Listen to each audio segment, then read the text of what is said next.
2026-ның бірінші жаңалығы Еркеш Қашен өзінің әлдеқашан шаңырағын тастап, Жанель актрисамен бас қосқан екен. Оны ел енді ғана айтып жатыр. Әйелі, құрбысы енді ғана әлеуметтік желілерге жар салып жатыр.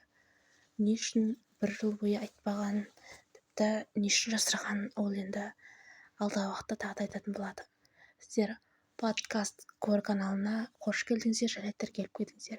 Мен сіздерге әншілердің жеке өмірін және қандай жағдайда жүрген айтатын боламын. Ал кеттік. Өз басым Жанель актрисаны өте қатты жақсы көремін. Ал Еркешті де сондай қарапайым, анасыз өмірге келген белгілі, бірақ өзінің қызым деген қызына арнаған әнін елдің жүрегі жаулайды. Десе де шын өмірде өз туған қызын тастап екінші әйелмен өмір сүріп жатқан екен. Әдеттегідей мен ешкімді қараламаймын. Тиктоктағы, инстаграмдағы шығып жатқан жаңалықтарды да айтамын. Видеоның соңында көрсеңіздер, барлық дәлелдер ұсынылған және көрсетілген. Неге әншілер байыған сайын өз отбасыларын ойран етіп тастап кетеді? Судың да сұрауы бар демекші. Қартайғанда, шал болғанда туған қызына қалай қарар? Өз басым әкемді тастап кеткен және әлі күнге дейін арада 30 жыл өтсе де кешірмеймін. Кешіргім де келмейді. Сол сияқты ғой. Бұлар қартайғанда қалай отырады екен? Қартайған кезде балалар да қарамайды. Сол кезде қандай жағдайда болады екен?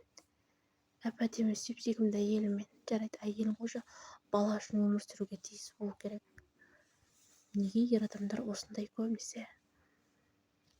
Мен Еркешті өте жақсы әнші деп жүредім. Осыдан кейін ұнатпай қалдым. Тиктокта қарасаңыздар, уже Еркешке бойкот жариялап жатыр. Сіздерге комментарий оқып берейін. Осы екеуі туралы ушу болып жатыр екен. Мен айтайын, Еркеш бірінші әйелімен ажырасып кетті. Егіз лебізде Жанель Серғазинамен бірге выступать етіп, сол жақтан жүріп, Жанель 2 қабат болды. Сосын бұл бірінші әйелмен ажырасып, қазір Жанельмен бірге тұрады. Бірінші әйелінен туылған қызына арналған «Қызым менің» деген ән. И тағы бір қыз бар. Қаншама көз жасы төгілді, қиналды, жүрегі ауырды. Медина қызы папасын іздейтін еді сол кездері, 1 жыл бұрын. Егіз лебізде екеуінің құшақтасып жабысып жүрген бәрі көрген. Сонда Жанель үйінде әйелімен қызы бола тұра күтіп отырған Симеоло Еркешке жабысып, ақыр соңында өзінің аяғы ауырлады. Әйгеріммен ешқандай тожға қоймай басқаға секіре салады. Құрбым басқалар сияқты интервью берсе де болатын еді, но үндемеді.